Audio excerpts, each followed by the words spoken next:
Welcome back to Community Crossroads. Well, if you're just joining us, we're having a special local authors edition of Community Crossroads. My next guest writes in beat style. His latest work, Sacred Wounds, deals with a wide range of subjects. Joining me to discuss the book is author P.W. Covington. Sir, thank you for being here. Thanks a lot, Chris. And first I got to ask, can you describe to me what beat poetry is?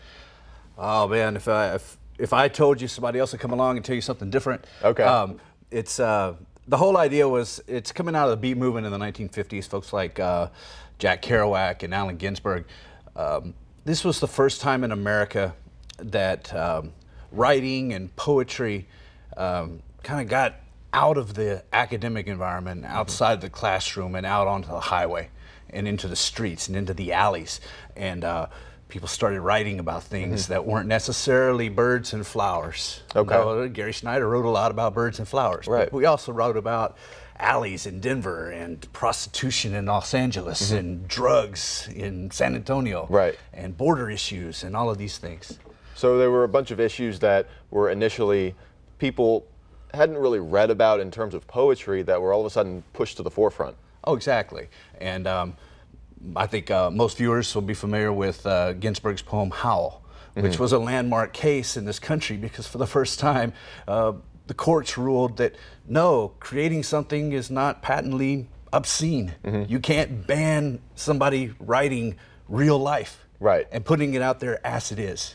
And you know, we were talking about this before the show, but I think a lot of images or a lot of stereotypes about beat poetry is the guy with the black sweater in the coffee shop with a typewriter, but you kind of were telling me, no, that's not it at all. Or the bongo. The bongo too, yeah. Hey, I have a djembe at home. Matt McConaughey comes to mind. But no, that's not it. The idea of beat was, the word beat, when it applies to writing, came from something that Jack Kerouac said one time. He says, man, we're a beat generation. It's not about beating on a drum or anything. It's about just that idea of being worn down, yet still having something to say, and still expressing yourself. Like I like to say, you're beat, but you're never beaten.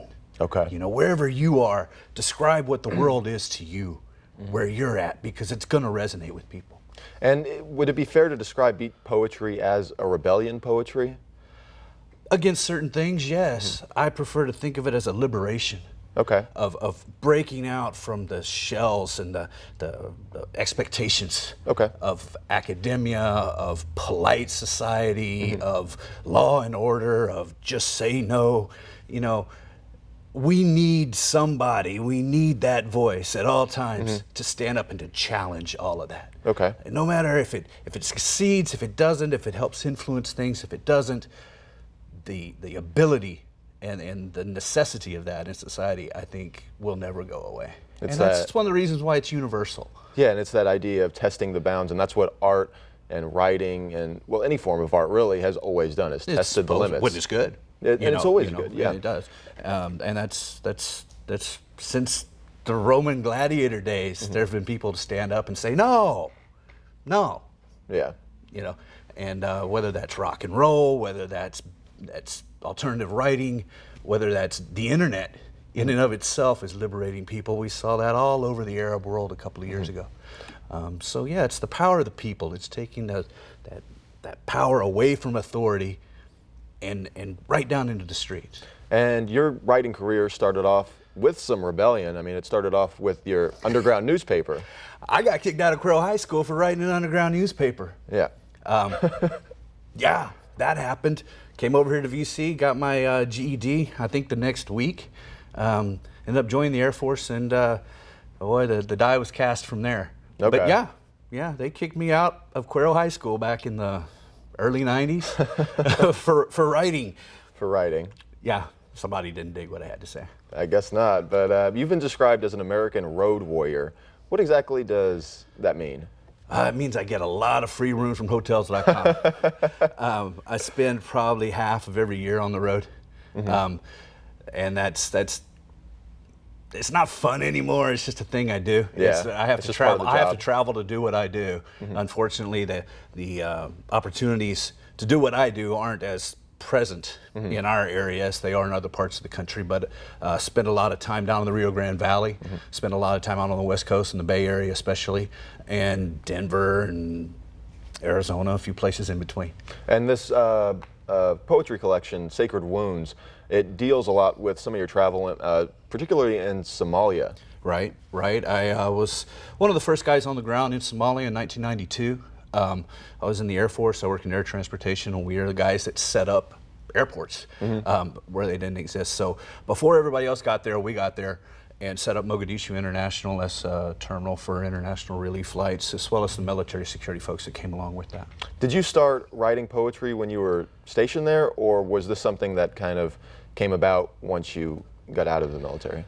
I think I wrote a little bit in the 90s, but I didn't really get serious about putting my work together until probably 2010 or so, and I had material from the last 15 or 20 years before that.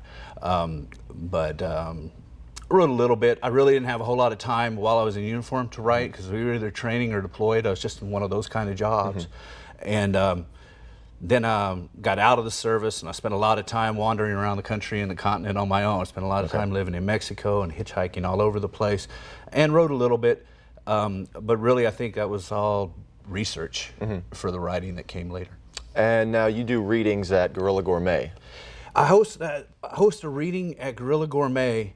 It's at Guerrilla Gourmet now. We've been doing it for once a month for 2 years here in Victoria. We had the idea of doing this, and the idea is to come out and to read what you write, you know, because everybody has a story, and my story's not your story. Your story's not my story. It's not these guys' story.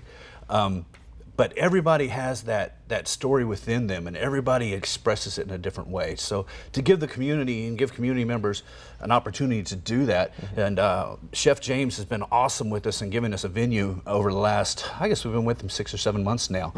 And folks will come out and they can share in a supportive environment. It's 100% uncensored. We don't care what kind of language you use. We don't care what kind of subject matter you talk about. You can get up there and call me names for 3 minutes.